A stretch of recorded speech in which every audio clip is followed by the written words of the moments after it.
Bayaran seorang ghostwriter itu bisa seharga sepeda motor baru atau mobil mewah.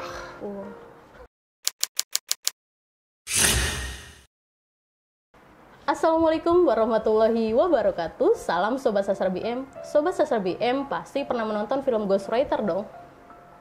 Setelah menonton film tersebut, di Indonesia banyak yang beranggapan bahwa Ghostwriter adalah sesuatu yang berhubungan dengan horor, dengan hantu, atau bisa dikatakan dengan penulis hantu katanya. Tetapi apa benar seperti itu? Itu adalah sesuatu yang salah kayaknya teman-teman. Karena berbicara tentang ghostwriter adalah seseorang profesional yang dibayar untuk menuliskan sesuatu, baik itu konten di dalam blog, kemudian artikel, atau membuat sebuah buku yang diatasnamakan orang lain. Nah, orang lain tersebut adalah orang yang membayar jasanya dalam menulis. Dengan kata lain, ghostwriter adalah orang yang berada di balik sebuah tulisan seperti itu. Nah, tetapi kemudian di Indonesia sepertinya istilah ini dianggap sesuatu yang tabu, sesuatu yang masih membingungkan. Nah, apakah ini cuma pandangan Esi aja atau memang seperti itu, Kak? Bagaimana Kak soal ini? Kalau ghostwriter di Indonesia sebagai sesuatu yang tabu, saya tidak tahu apakah tabu atau karena masyarakat tidak terlalu familiar dengan istilah itu dan tidak familiar juga dengan profesi itu. Tetapi apakah ghostwriter ada di Indonesia? Banyak sekali. Banyak. Tetapi dalam konteks ini, ghostwriter itu berarti bisa dijadikan sebuah profesi ya Kak ya? Atau layak dikatakan sebuah profesi juga? Karena ghostwriter itu profesi. Dia menawarkan jasa di sana ya Kak? Menawarkan jasa seperti kita bikin jasa pencucian motor, pencucian mobil, jasa angkutan umum, jasa pengiriman, jasa ya, dia adalah sebuah profesi yang bidangnya adalah jasa. Jika mungkin ada sobat BM di rumah mungkin ingin jadi ghostwriter gitu Kak, gimana tuh Kak? Potensi apa nih? Potensi ekonomi ya? Iya, betul. Potensi ekonomi, potensinya sangat besar. Nah, menjanjikan ya Kak? Sangat menjanjikan. Ini adalah sebuah jasa yang sangat menjanjikan sekali bagi orang-orang yang betul-betul mau menggelutinya dengan serius, dengan sistem yang baik, tanggung jawab yang baik. Itu keren banget sebenarnya, sebuah profesi yang keren. Kalau di Indonesia siapa tuh Kak ghostwriter yang mungkin bisa dibilang terkenal kali? Sebetulnya kalau ghostwriter yang terkenal sebagai ghostwriter, saya pikir malah tidak ada yang betul-betul disebutkan, dibicarakan bahwa ini nih adalah seorang ghostwriter yang keren. Yang sering dibicarakan malah bukunya, yang sudah bukan nama si penulis, tetapi sudah menjadi nama orang yang membayar jasanya. Baik, berarti ini sesuatu yang gimana ya?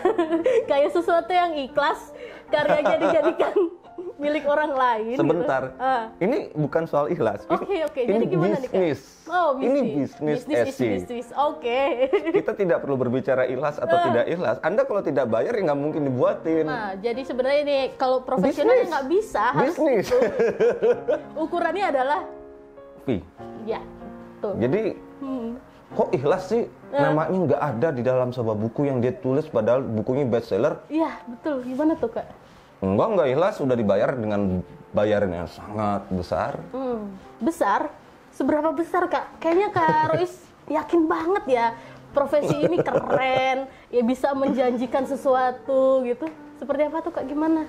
Di Eropa itu bayaran seorang ghostwriter itu bisa seharga sepeda motor baru atau mobil mewah. Kebayang? Satu buku itu bisa seharga satu mobil mewah. Baik. Tapi kita bicara Indonesia, kita nggak bicara Eropa. Bagaimana? Indonesia pun tidak kalah besar kalau kita berbicara Indonesia, meski kesadaran literernya sangat kesadaran literatur ihwal ghostwriter, pentingnya orang menulis, pentingnya membangun brand, pentingnya membangun brand pribadi, brand perusahaan dan sebagainya melalui jalur jasa ghostwriter itu belum betul-betul terbangun dengan baik, tetapi ini sudah dibangun dan orang sudah banyak yang menggunakan jasa itu dan angkanya tidak sedikit pula. Katakanlah dari angka 700 juta, 1 M untuk Eropa. Gila. Di Indonesia mungkin setengahnya kali ya. Oke lah, setengahnya atau seperempat ya? 30% atau 25% ya, seperempat dari itulah, 25% dari itu Indonesia masih bisa megang. Tetapi tentu siapa dulu? Orang profesional dong. Ada syarat-syarat dan ada kredibilitas yang harus orang cek untuk bilang, oh ya aku mau pakai jasa orang ini. Baik. Tanpa itu orang harus hati-hati ngasih angka besar tetapi malah hasilnya jelek. Ya, berarti sebenarnya Kak ada sesuatu yang harus dimiliki oleh seorang ghostwriter ya Kak ya? Iya dong. Untuk menetapkan dirinya sebagai seorang ghostwriter. Iya. Apa aja Kak? Orang kalau mau pakai jasa dia, orang harus lihat kurikulum petnya apa, capaiannya apa, jalur kerjasamanya bagaimana, pendistribusian bukunya bagaimana, kekuatan kerjasama dirinya dalam sebuah sistem bagaimana. Dia sendiri atau dalam sebuah manajemen khusus. Punya kerjasama dengan penerbit atau tidak. Oh iya. Penerbit mayor, bagaimana buku-buku itu ada di rak-rak buku secara nasional, itu juga akan dihitung. Artinya sebenarnya lebih potensi besar ketika orang itu memang sudah punya, ya mungkin ini apa ya, jalur percetakannya sendiri kali gitu ya Kak ya? Iya. Kalau dulu mungkin kita hanya akan terpatok pada penerbit mayor karena penerbit mayor memiliki kekuasaan menghegemoni rak-rak buku secara nasional. Saya nggak menyebut merek. Nanti kalau mereka iklan ke kita baru saya sebut merek. Iklan dulu. Iklan dulu.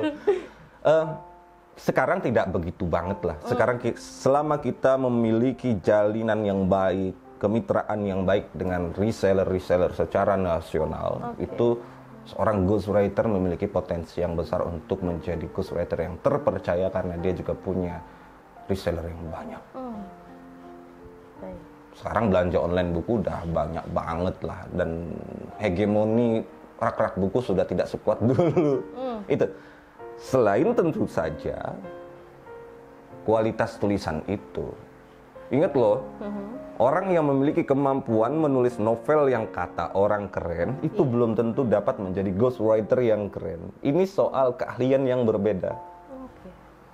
Loh, kan sama saja seni penulisan. Ya pertanyaannya, betulkah memahami seni penulisan atau tidak? Kalau hanya nulis novel dan bagi orang itu keren, dan orang berpikir karena dia itu keren banget nulis novel, dia bisa menjadi ghostwriter yang baik, belum tentu.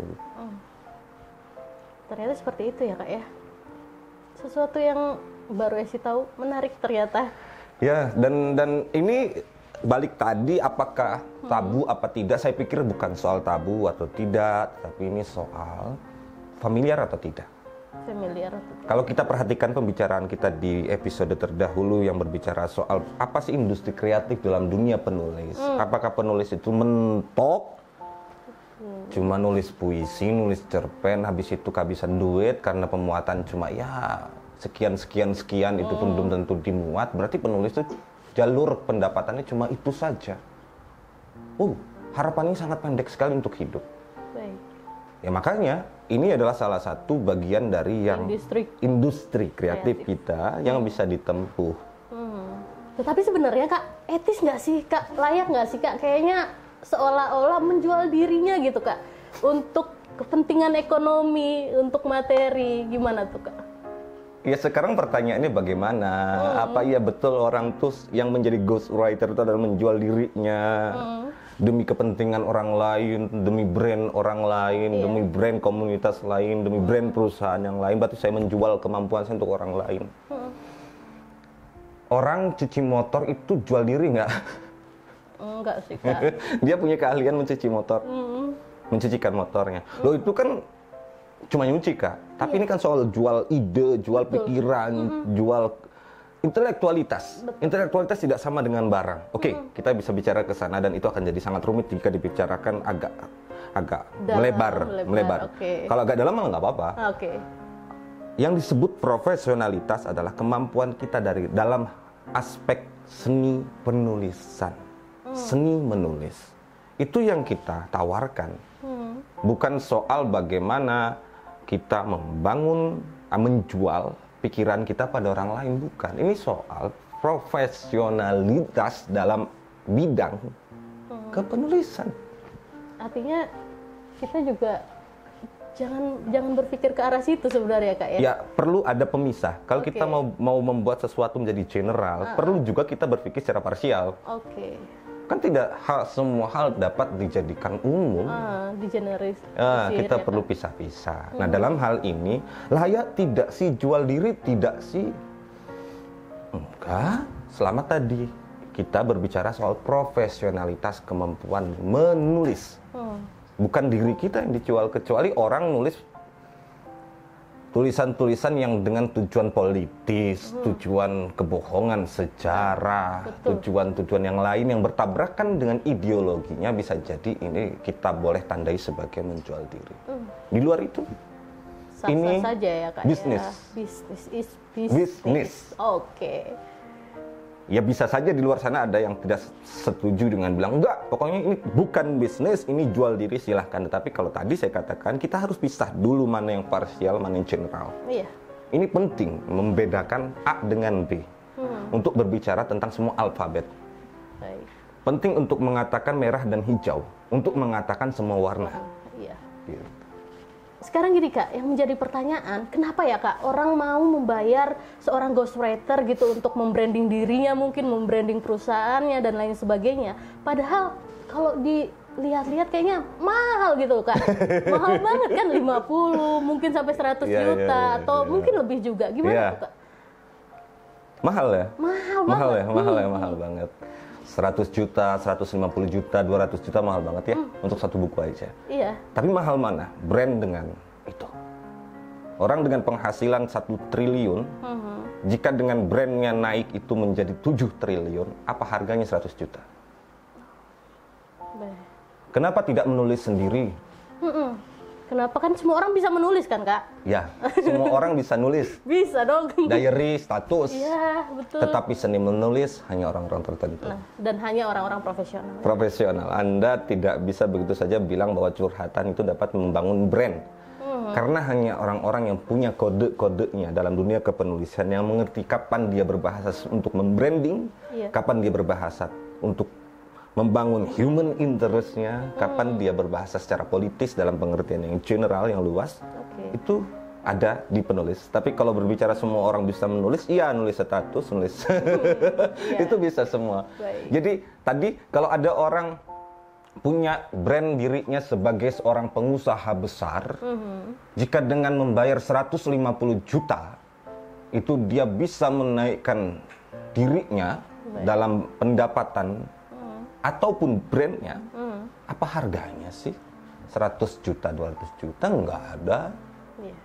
Yang perlu dipahami adalah tinggal bagaimana masing-masing mempunyai motifnya. Ada motifnya itu ingin berbagi pengetahuan, berbagi semangat, berbagi hal-hal positif, berbagi nilai, itu banyak sekali alasannya, artinya tidak hanya soal brand. Oke. Semangat itu bisa mendorong orang lain untuk meminta ghostwriter, membayar seseorang untuk menuliskan sesuatu atas namanya. Tetapi dalam hal ini saya perlu ingatkan bahwa harga di lapangan itu bisa sangat berbeda. Segala sesuatu pasti ada tawar-menawar. Tinggal bagaimana kesepakatan kedua pihak. Kadangkala ada juga ghostwriter yang kalau dalam hubungan yang sosial untuk kemanusiaan dan sebagainya dia akan menurunkan angkanya. Tetapi untuk hal-hal yang bentuk yang bisnis, tentu seorang ghostwriter tahu akan mempertahankan angka setinggi-tingginya. Karena Jadi pada akhirnya bicara tentang profit ya Kak ya, keuntungan. bisnis. Ya. Itu sih. Ini jangan kemudian dicampur aduk. Baik. Sobat Sastra BM, itulah tadi perbincangan hangat saya dengan Kak Rois. Ternyata banyak hal yang tidak saya ketahui dan mungkin juga teman-teman tidak tahu dan akhirnya jadi tahu. Ternyata profesi ini sesuatu yang sangat menarik ya teman-teman. Baik, mungkin cukup. Yang pasti seseorang jika ingin menjadi seorang ghostwriter ada tanggung jawab yang sangat besar, termasuk mengatur waktu dan tentu saja soal kualitas. Jangan lupa like, subscribe, comment, and share.